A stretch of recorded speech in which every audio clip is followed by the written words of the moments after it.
No livro do Êxodo, no capítulo 20, nós temos listado ali os 10 mandamentos. Obviamente que todos são muitíssimo importantes. Tenho defendido aqui, inclusive, que os crentes precisam cumpri-los. E não somente os 10 mandamentos, mas todos os princípios, aqueles princípios estabelecidos pelo Senhor Jesus no Sermão do Monte, não é?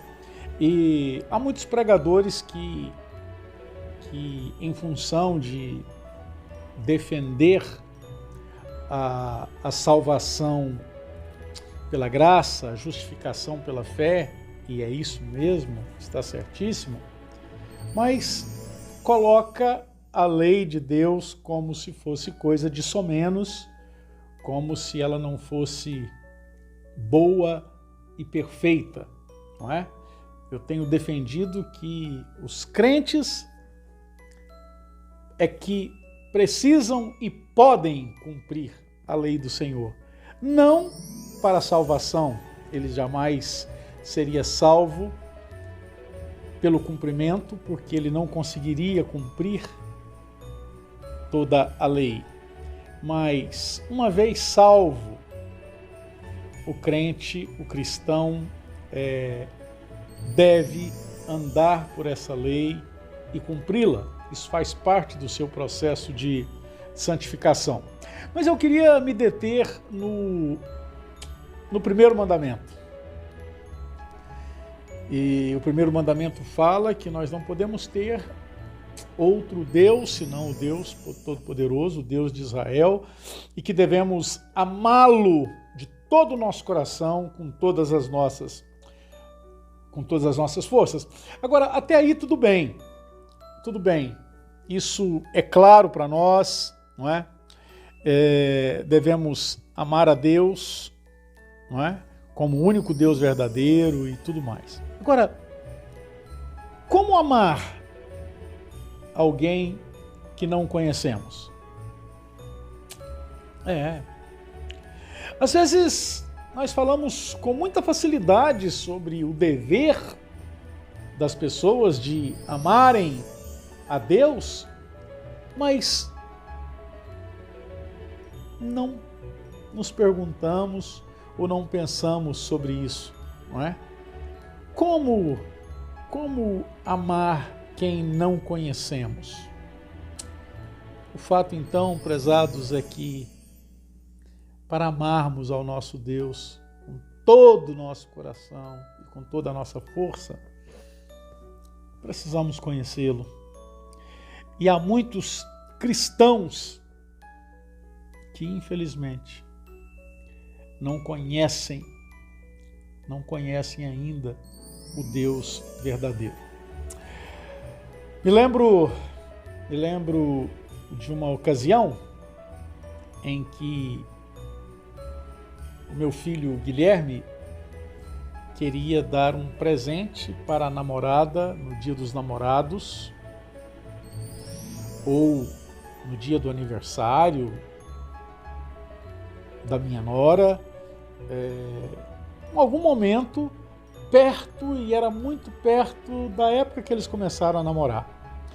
E ele chegou para mim e falou assim: pai, o que eu dou para a Rafaela? Não é? E aí conversamos ali tudo, e eu sempre gostei de aproveitar as oportunidades, e eu falei com ele: sabe por quê, meu filho, você não sabe ainda o que dá para a Rafaela? Porque você ainda não a conhece completamente. Você ainda não sabe os seus gostos, você ainda não sabe qual é a sua cor preferida, qual é o tipo de perfume que ela gosta, não é? Você não sabe o estilo ainda do sapato, etc. E disse para ele, naquela ocasião, que assim é o nosso relacionamento com Deus. Como amá-lo, como servi-lo, como andar com alguém que nós ainda não conhecemos, ou se conhecemos muito pouco, não é?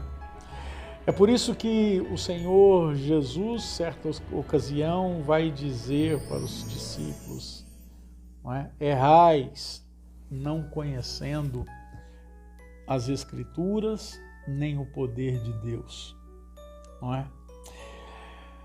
Talvez este seja o maior motivo da crise em que a Igreja do Senhor Jesus vive, a crise em que muitos cristãos se encontram.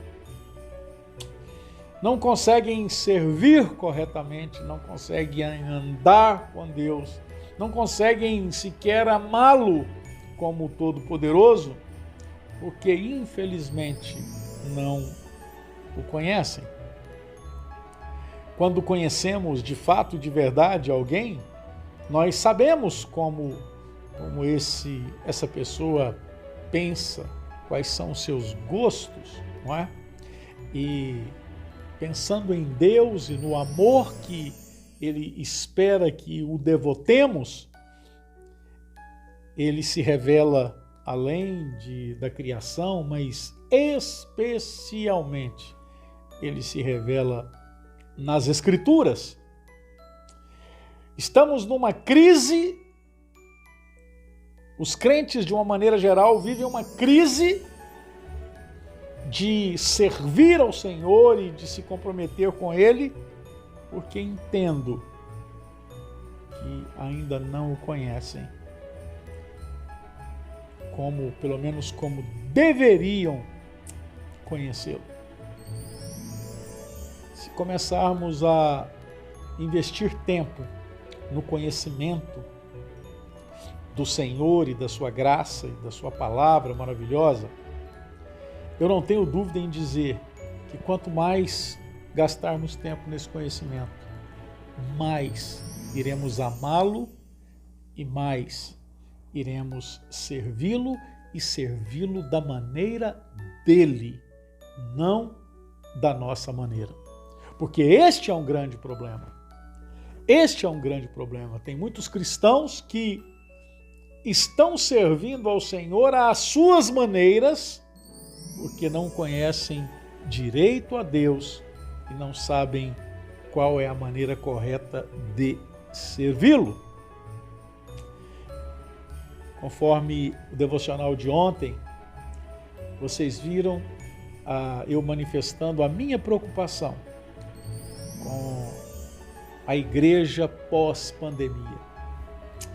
E eu queria incentivar você, meu irmão, minha irmã, a se aprofundar no conhecimento do Senhor, a querer saber dele, o que ele pensa e o que ele revelou para a sua igreja sobre esses dias que nós estamos passando.